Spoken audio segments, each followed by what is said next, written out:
So this is Mount Agung, the highest point in Bali. It stands at 3,142 meters, and yep, it's an active stratovolcano. Still active? That's intense. Any recent eruptions? Yeah, 2017 and 2019 were the last major ones. It caused airport closures and evacuations, but it's been calm since, monitored daily by volcanology teams. And people still hike it? Every day, it's considered sacred, so locals and tourists both make the trip. You started this hike around midnight, right? Yep. If you want to be at the summit for sunrise, you have to start around 12 a.m. from Pasar Agung Temple. It's about a 6-hour hike up, then another 4 down. Is that the only route? There are 2 main ones. Pasar Agung is shorter but steeper. The longer route starts from Besaki. It's harder and takes around 7 to 8 hours up, but more scenic. So what's around the mountain? Towns, temples? Quite a bit. To the west you have Besaki Temple, also called the Mother Temple of Bali. It's the largest and most important Hindu temple complex on the island. How big are we talking? Over 80 individual temples, layered on the slope of Agung. Some structures date back more than 1,000 years. It's like a spiritual city on a volcano. Sounds like a perfect filming spot. Absolutely. The architecture, the stairs, the ceremony, it's one of the most photogenic places in Bali. Let's talk volcano. What kind is Agung? It's a stratovolcano, built from layers of ash, lava, and rock from past eruptions. That's what makes it so steep and dramatic. When did it first erupt? Historically, major recorded eruptions include 1808, 1821, 1843, and the big one, 1963. The one that destroyed villages? Yeah, thousands were killed. But the eruption was also seen as a form of divine balance. So rebuilding involved ceremonies as much as concrete. Okay, but on the ground, what's it like hiking this? It's raw. The top is volcanic rock, black and dusty. Midway down, you get bushes, tropical plants, birds. The whole ecosystem shifts as you descend. And the trail? Steep. Gravel that slips under your feet. That's where good shoes and a guide make all the difference. How's the weather up there? Wild. At the summit, it can be 5 degrees Celsius, windy as hell. 1 hour later, you're sweating at 28 degrees Celsius. Sunrise up top, jungle vibes at the bottom. So, layers are non-negotiable? Absolutely. Jacket, hat, gloves, and at least 2 liters of water. There's nowhere to refill on the trail. Hit me with some stats. Agung, 3,142 meters. Batur, the second highest, just 1,717. The crater at the top is around 500 meters across. And yeah, it's sacred. Balinese temples are often built to face Agung. That's why people always point when they talk about it. Exactly, it's a spiritual compass. You said the descent was harder than the climb? For me, yeah. My legs were shaky near the bottom. Gravity's not always your friend when you're tired. But worth it? Every step. You leave with sore legs and clear thoughts. And some great footage. Always. After the descent, there's one place you can't miss, Besaki Temple. That's the one they call the Mother Temple, right? Exactly. It's not just about size. It's about how central it is to Balinese spirituality. It sits right on the slope of Mount Agung, almost like it's part of the mountain itself. I read it has dozens of temples inside it. Over 80.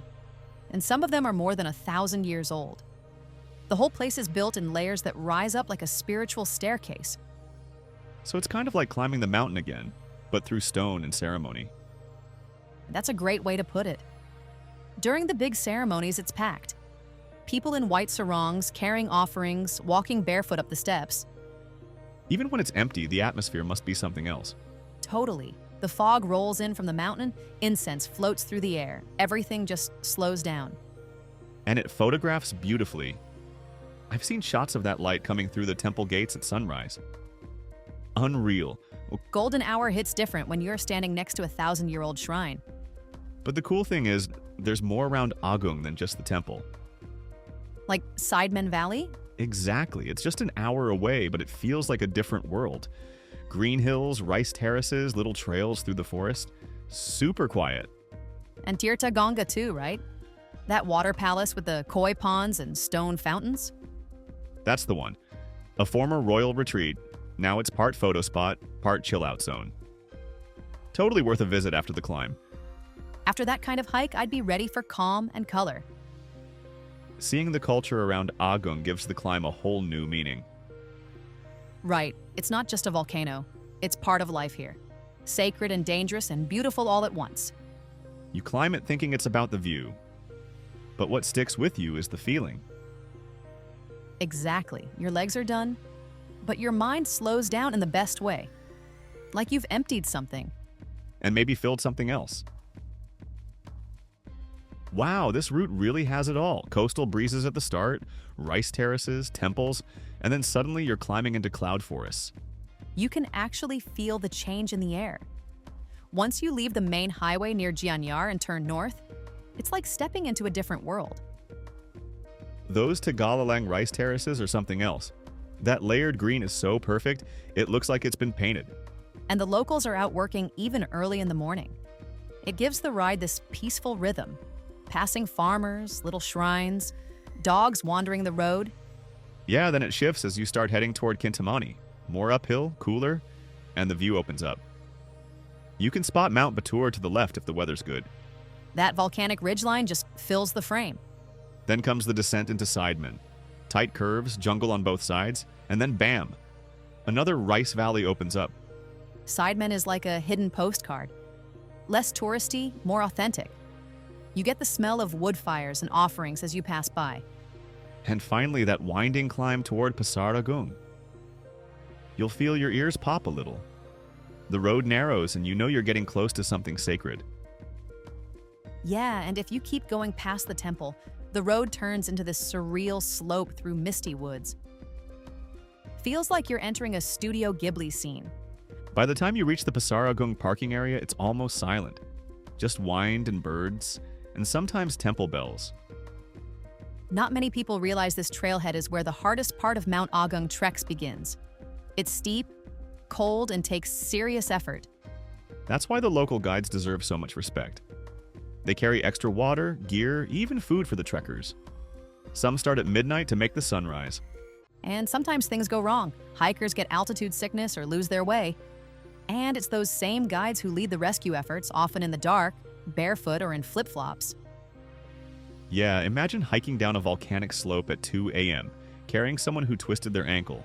No spotlight, just instinct. And still, the next day, they're back at it. Smiling, helping new groups. It's humbling.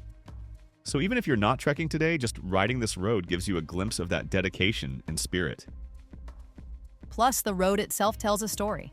From the rice-growing lowlands to Bali's sacred peak. It's all there if you look close. Yeah, it kind of feels like you've climbed through different layers of Bali, like time slowed down along the way. Totally. Even if you're not doing the full hike, just standing here with the clouds rolling in, it hits different. It's more than just reaching the top. Feels like the path brought you somewhere that actually means something. Hey, if you watched this far, thanks for walking this journey with us.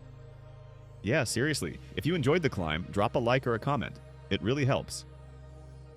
And who knows, maybe we'll cross paths again on the next adventure. Stay tuned.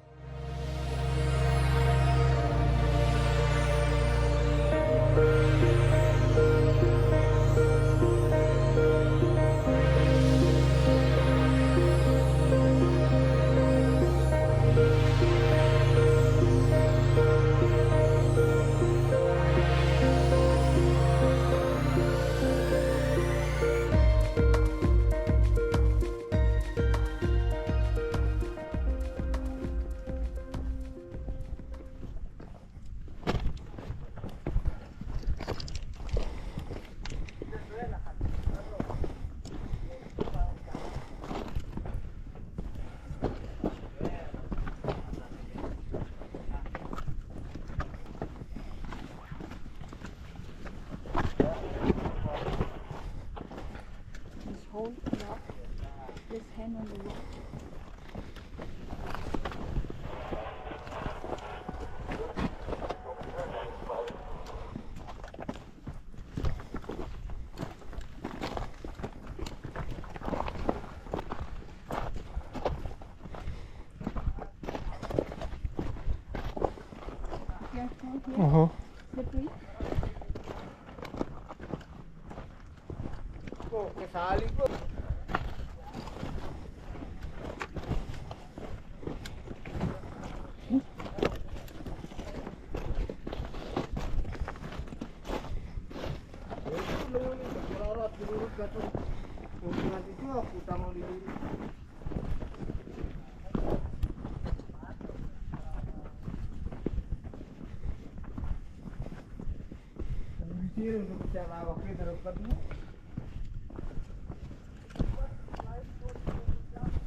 Panak ni macam ni tok papan ni sana.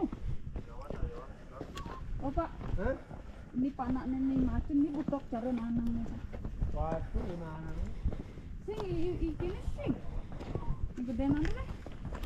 Tomong sih. Ini bukan perucu no benges. Adalah dari lulusan nih dari sini. Terus jadi lagi. Lekakak dari belakang. Berkata percisan cara nanang. Bobong sih. Ini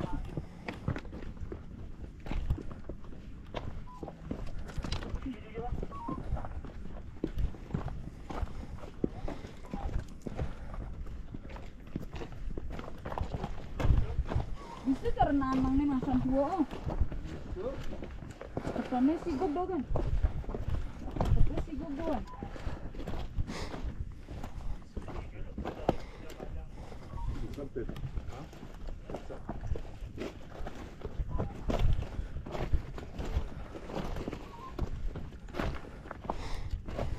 You look Nice. the people. Manda apa Linda pak?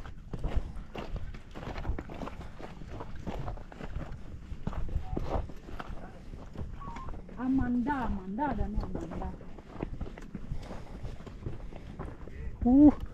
Aneh ngabo Jupiter MX.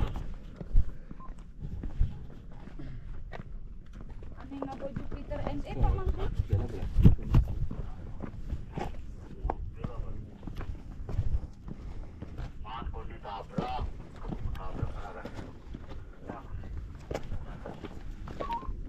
Linda. Saya Amanda. Linda. Apa Mbak Indah?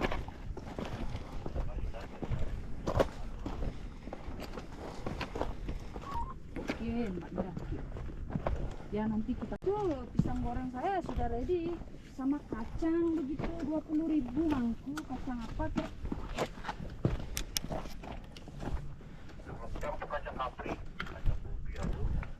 Sudah dicampur-campur, jangan kacang bobi.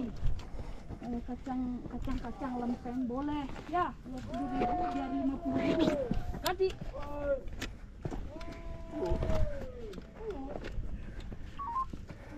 Betul nih abang laut.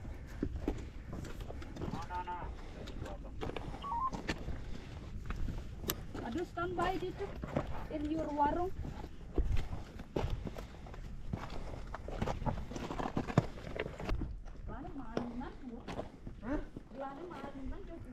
Ya.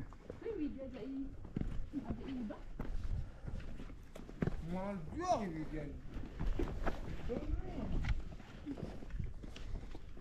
Mangku, aja mangku.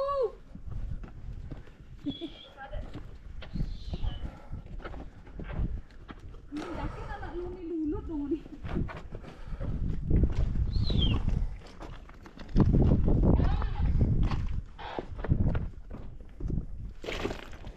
Aha.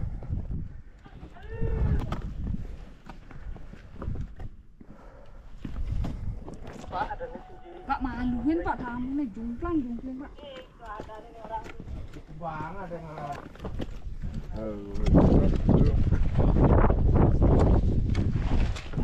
Ah non, ouais, je vois. Avec les autres. Ada dia. Ada.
Muni Widya Pak Kedut. Orang kakaknya nangku mercel.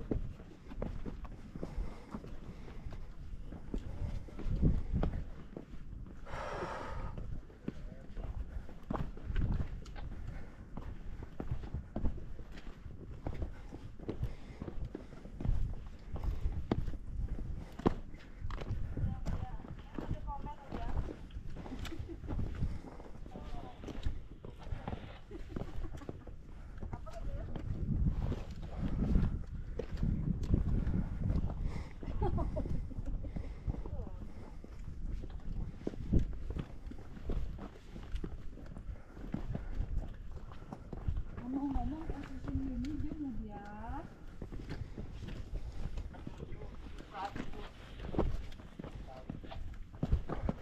Tali panjang lama.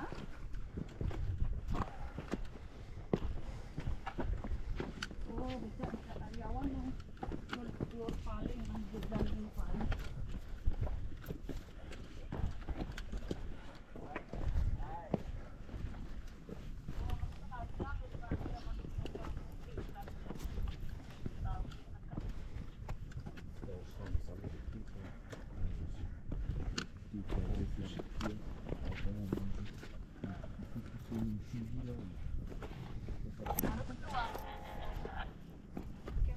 Aha.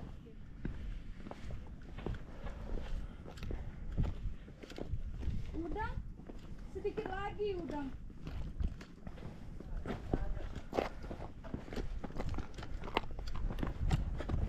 Boleh WhatsApp lagi.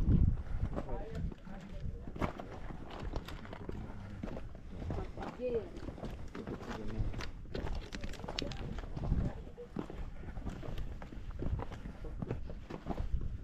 Duit mereren duit. Yuk.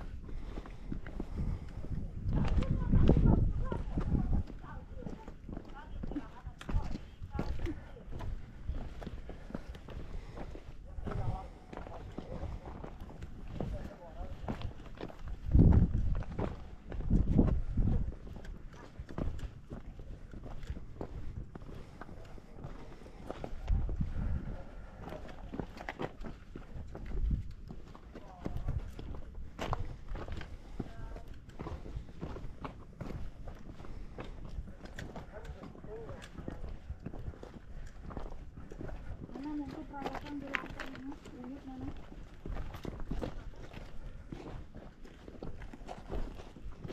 Bang mulai jadi bakso, Kak Wan. Jadi kena ikan. Bang mulai kucing.